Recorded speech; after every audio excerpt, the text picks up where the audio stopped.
What does it mean to say, I am? Is consciousness an accident of biology? Or is it the fabric of the universe? On Spinning the Light, we bridge the gap between ancient wisdom and modern inquiry. We're stripping away the illusions of the ego to find the radiant core of human existence. Join us, your hosts, Christy and Sharon, as we unravel the mysteries of the mind and illuminate the true nature of being. This is Spinning the Light. Hello. And welcome to Spinning the Light podcast. I'm Christy. I am Sharon. Wow. Hope everybody's doing well. Happy Memorial Day. I don't know. Is it really Happy Memorial Day?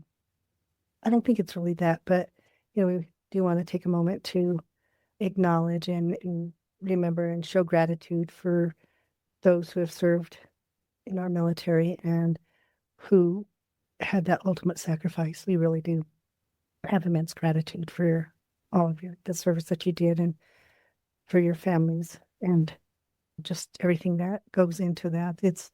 So anyway, I'll start with that. Thank you. Yes, thank you. So what we're talking about today, Gotta love it. the resonance. What makes something resonate with us? And what does it even mean for something to resonate with you? So what it really means is it evokes strong emotions or feelings that you relate to personally. It aligns with your values, beliefs, or experiences. It provides clarity or insight on a topic you care about. It inspires action or motivates you to change. It creates a sense of connection with the sender or the broader audience. It feels relevant and timely to your current situation or mindset. So my goodness, that's a lot of things that goes into if something resonates with us. And it's a nice little check it off. Because I think sometimes we will feel passionate about something. We'll feel like something resonates with us. But it'll be here. It doesn't reach the heart. And then we have an incongruency. And what I mean by that is sometimes when we're talking about something that maybe we feel passionate about, there will be this little tiny thing that says, maybe I don't believe that, or I've done this so long that this is what I do. Because we get stuck in a pattern. And when we're in that pattern, our brain likes a pattern. Mm-hmm. Definitely. And I think that we have to take a minute to really do a self-check, a self-inventory type of thing and say, why am I being so loud about this? Yeah. Am I trying to protect an idea, or is this something that I really feel in my heart? And I think what's also another thing that I think that's really relevant is when we're having these conversations and when we're sometimes arguing a point, it's when you walk away, does it really matter that much to me? Why did I put the effort into it? Sometimes we continue the narrative that we've been doing for so long that we never stop to question the narrative. We don't stop to sit there and say, why am I passionate about this? Oh, well, I've always been passionate about this. And then we find out, well, my parents were passionate about it. So it's something but I really am not that passionate about it. It's sometimes those patterns, once again, that we get caught up in. But it's our ability to question, to have curiosity. Well, even to question the things that I feel are at first, maybe I am defending something and I really have this emotional charge from it. But we don't step back from it for a minute and give ourselves that space to realize, wait a minute, maybe I need to question this. Maybe I need to break it down and ask myself, does that truly align with what I think? Or did I pick that up somewhere along the way and I started defending it? Well, and I think too, sometimes what happens is even as we're on this growth journey, we're still defending something from my past self. Mm-hmm. And so that's why it may not resonate in the same way. So it's being able to question that. And I think also to ask yourself, why am I passionate about this? And sometimes people will have a passion for something, but they also don't explain where it comes from. Yeah. And sometimes in your own explaining, then you kind of break things apart and realize maybe it's not so much that I'm passionate about it. I'm just emotional about it. Yes, that's a really good point, because I think sometimes when people are emotional about something, they think they're passionate about it. And sometimes we're emotional about things because it might be a trigger to something else that creates this emotion. So then other people may even make the assumption that you're passionate about it. And it's not about passion at all. It's about, this triggered me, and this is why I'm having so much emotion around this current situation, or whatever that topic is. So it's very, very different. And that requires a lot of introspect, because sometimes you don't realize that you're going off on this emotionally because of something that happened in your past. You haven't even related it. You haven't even really connected up that that is what triggered you to defend that so wholeheartedly, when really maybe you needed to take a step back and say, oh man, I got all emotional about this because this is what used to be done to me when I was younger. Or I feel like I got so emotional over it because, but you're not in that same situation anymore. So it doesn't apply today, but we don't realize it. We just carry that emotion forward. Well, and I think the other thing that's really relevant too is that oftentimes what people are doing is the brain is in this incongruency sometimes with the heart. Yes. And I'm going to talk to you about Western philosophies and stuff, is you have to be logical about this. There has to be logic. There has to be science. There has to be something behind something. No, sometimes our heart in our intuition is greater than that knowledge that we have, that logical knowledge that we have, or I think anyway. Sometimes it has the better answer for us, but sometimes we're not willing to listen. We shut it down because we think there's no logical basis for it. Exactly. So it's being able to identify those things and to know. So it's to challenge yourself. And I think that's what it is. On a growth journey, you're constantly challenging yourself and being curious about other things. It is not commonly known that the heart actually sends more signals to the brain than the brain sends to the heart. So from here to here is less than from here to here. It's kind of fascinating. And that's from the HeartMath Institute.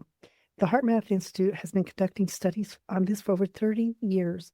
So this isn't some fly by the seat of your pants, random. We just thought it up and pseudoscience. The intelligent heart. So this is many of the changes in bodily function that occur during the coherent state revolve around changes in the heart's pattern of activity. While the heart is certainly a remarkable pump, don't we all want to keep that going, don't we, huh?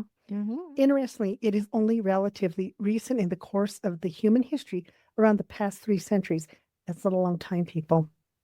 Or so, that the heart's function has been defined by Western scientific thought as only that of pumping blood. So that was the belief that our heart just pumped blood.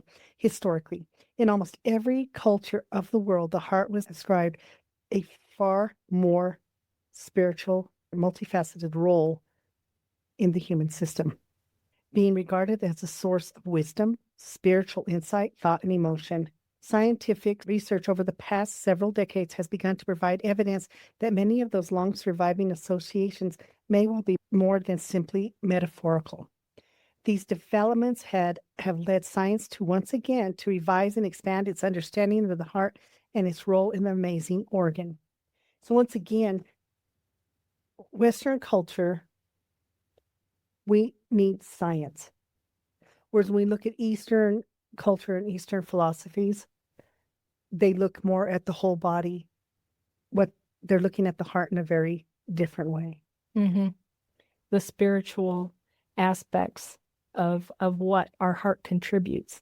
Like you were saying, our brain is always sending messages to the heart, but the heart actually sends messages to the brain if we can pause and listen.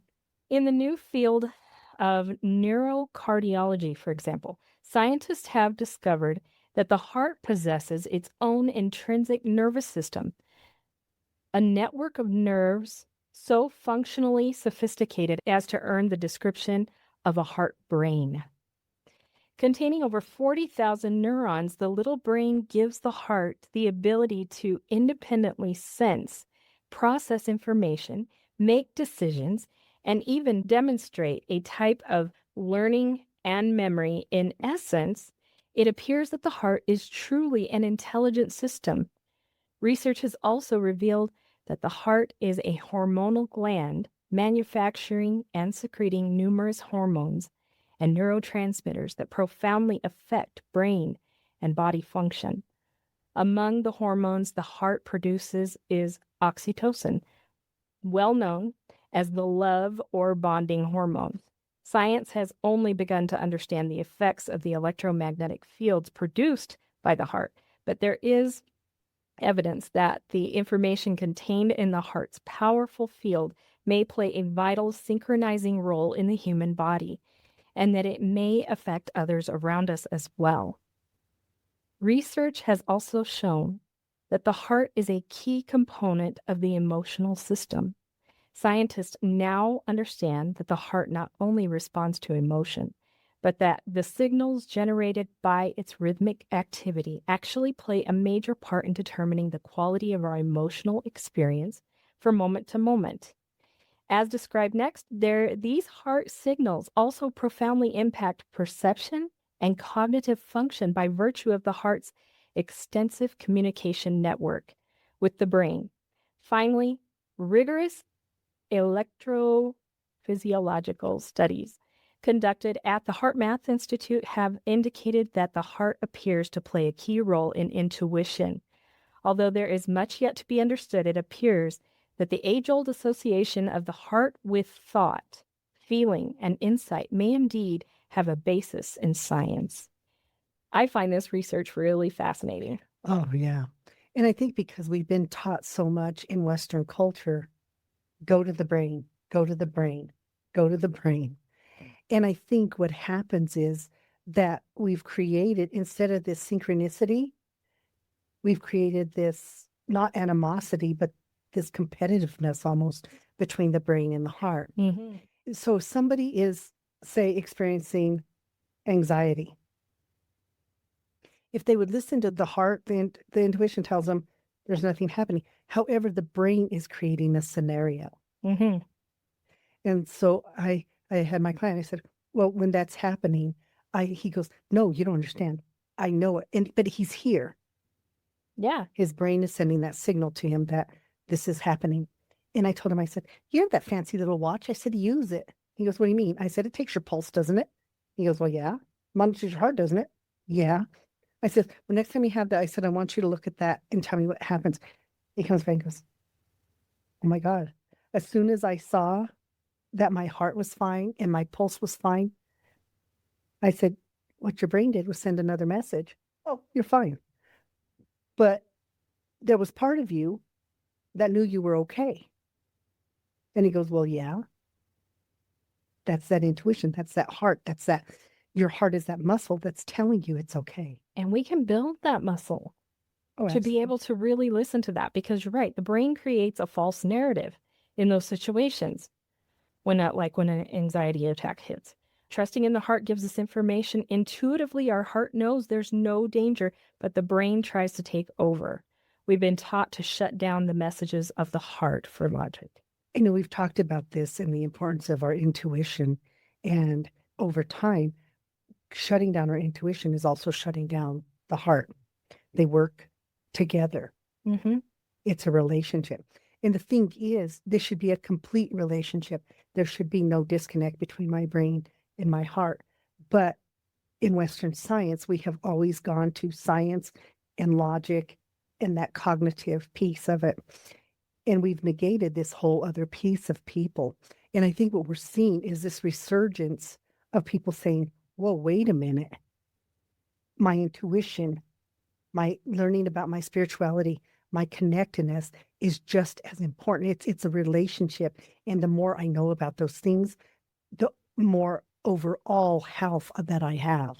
Yes. And growth and everything. And the more effective you can be in whether that be personally, professionally, any aspect of your life. When we start allowing ourselves to feel it here and listen to those messages of the heart, I think we expand our possibilities. We let ego get in the way as well. Mm-hmm. And so I jumped on a talk earlier today with Kristen Brown on Noon Vibe, and she was talking about forgiveness. She was talking about all these things. But part of the thing is that incongruency that we have, that we go to tit for tat, because I don't want to be responsible for what I truly, truly know I should be responsible for. And in order to do that, we go to this logical place of trying to deflect and do all of these things. Or think this person did this and this and this, and this is why I'm reacting this way. Yes, that's our logic. Mm-hmm. But if we paid attention to that heart piece, that intuition, that level down there, it would be telling you, yeah, I did mess up. That's what I should do. I should take responsibility and accountability. But the cognitive piece, that ego piece, those pieces, well, you did this. And we get into this, once again, tit for tat thing. And it's not helpful to anybody. Nobody grows if you stay in tit for tat. Nobody grows. Exactly. And that part is huge. And you have to understand, it doesn't always feel good. Mm-hmm. Because you're talking about taking accountability for something you said or did, and it doesn't always feel good. No. But that's part of that growth. And we have to understand, all of us will be wrong and all of us will be right. Mm-hmm. And all of us are making choices. And sometimes we make choices based on faulty logic. Sometimes we make choices based on faulty emotions. Mm-hmm. They're both relevant. But the thing is that when we sit back and once again we question, why did I feel so passionate or feel like that really resonated with me? And sometimes the reason why is my ego, or I don't want to be wrong. Mm-hmm. So it's not about passion for the topic. It's about passion for not being wrong or feeding my ego. Yeah. And you have to discern which it is to have that interpersonal growth and to have meaningful change in your life. And you're going to know, because if you do it based on that interpersonal growth and you just go up and say, you know what, I don't even know why I did that. It's not even wrong. I could have done it differently. People don't like the word wrong or whatever. Then use the words that are going to help you to get through that. Mm-hmm. I should have said that differently. And I'm sorry. Sometimes we're not doing that once again because I'm passionate about my stance and you didn't listen or all this and that. Once again, that's about right or wrong. And that's nowhere that we're going to have that growth that we need. Mm-hmm. So it's being okay with being wrong. And wrong, it's not even wrong. It's be okay that we have differing opinions. Be okay that somebody has more knowledge than you or whatever it is. It's not a competition. Right. Or that their experiences are completely different and therefore their perspective will be completely different. Yes.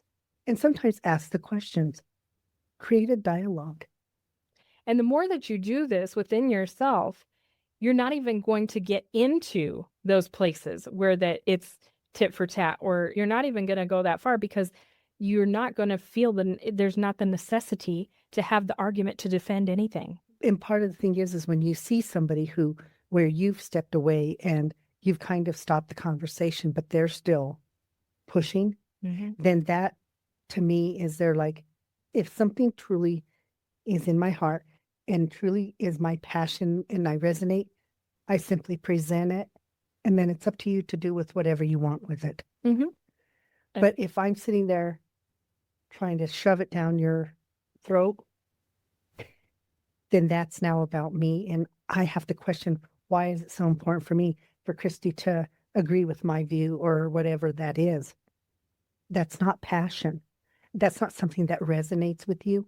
That's when you really have to question, because it shouldn't matter. All that would matter is what you feel resonates truly in your heart.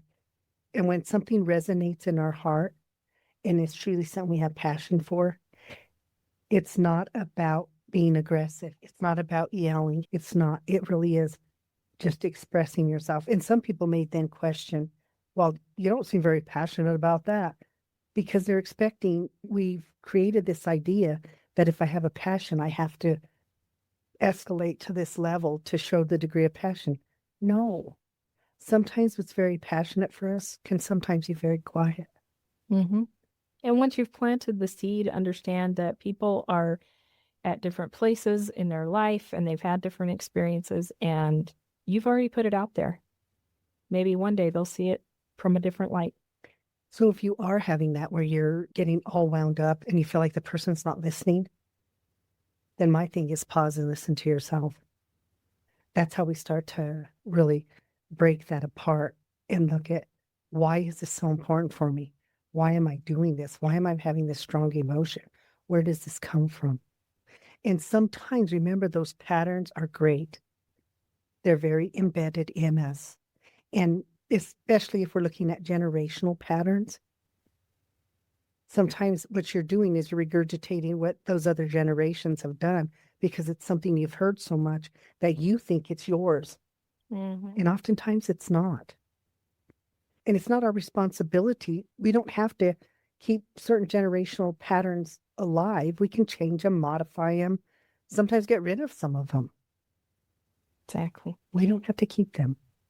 There's a quote: do the best you can until you know better. Then when you know better, do better. Maya Angelou. And Maya Angelou knew things. She's a wise woman. She, really, seriously, when you look at that, and even that thing of taking on, if you have not read the book, I Know Why the Caged Bird Sings, you should read it. Because even that, an idea created something, and she lived out this narrative, even though it really wasn't her narrative. But how much of our time we lose to these narratives that we think that we're passionate about or that really resonate with us. And when we let them go, there's this freeing. There's this whole thing lifts off of us. Well, and sometimes you realize how long you've been defending somebody else's stance.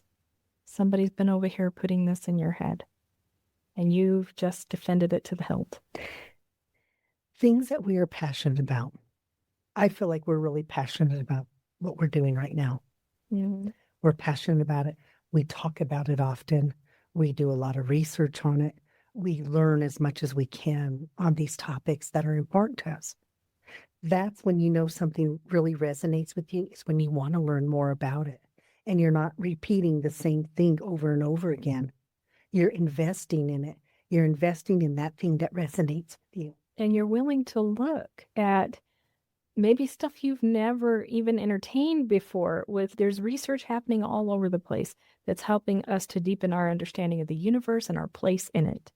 And what I find interesting is that, we talk about the hard science, the soft science, and the pseudoscience. I love all these labels we put on it, because if we're not doing it in this fashion, then it's not really science.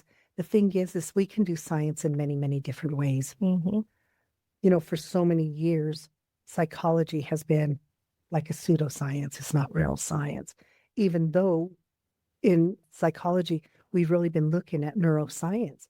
We've really been looking at what is the brain doing. Yeah. And we don't even just look at what is the brain doing. We have a science within psychology that looks at what are the things that you're eating? Where are these neurotransmitters being? We talk about this. We put all this stuff into the brain, but let's take serotonin. Everybody thinks it's here. It's not even made here. It is made in your gut. So your gut and your brain now have a relationship. You take care of your gut health, and guess what? Your serotonin gets help. This is the thing. We are one entity. But yet, when we continue to try to dismiss one science over the other science, we're not learning. And I think that's where that challenge comes. If you think it's a pseudoscience or a soft science, whatever science you want to call it, take a moment and explore it for a minute. Mm-hmm. And one of the things drives me crazy is when somebody says, I believe in this and whatever it is, and maybe it's something that maybe you might think is quirky or pseudo or whatever you want to call it, and the person just shuts them down. What difference does it make? I don't have to defend my science or my ideas to somebody else. I can just listen to them. Be able to listen to somebody else's experience and not bring your beliefs into it and say, this can't be happening because then what I am doing is I am challenging those narratives. I'm challenging myself to really sit there and pause and say, listening with this. Does that person feels authentic? Mm. What they're saying sounds authentic. It feels authentic. But my brain goes, well, that ain't true. And who is this person? They don't have no credentials behind their name. I know. You don't have those letters behind your name. You mean nothing. That's how they, I don't get it. When I tell people initials behind a name do not make them more relevant. It just means that they actually looked and had passion for something and learned about it. Yeah. And that's what we do. You have passion and you learn. And as I said, and I hope that this comes across to our listeners, how passionate we are about this, about finding that light. That light is in your heart center. It is not up here. Our light is here. It is whatever you want to call it. It is our light. Mm-hmm. And it is at our heart.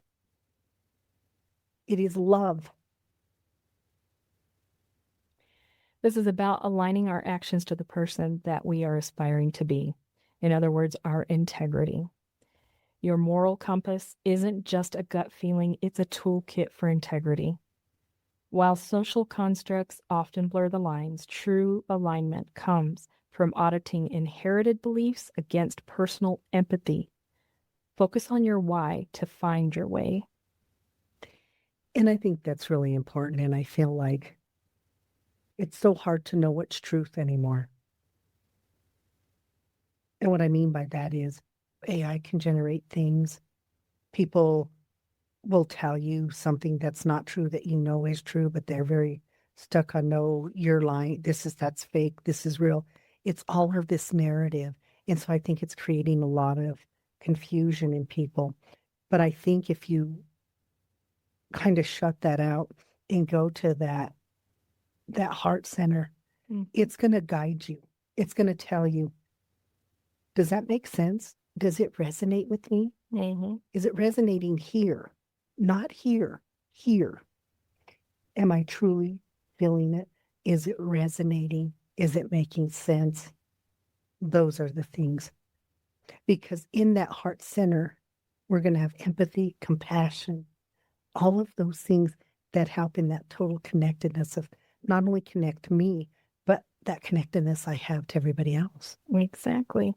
Understanding why something resonates within us gives us more information about our inner knowing, a better understanding of the depths of our intuition, its usefulness, where it comes from, and why it should be recognized as our deeper connection to a higher state of consciousness and our oneness with all of creation. Exactly.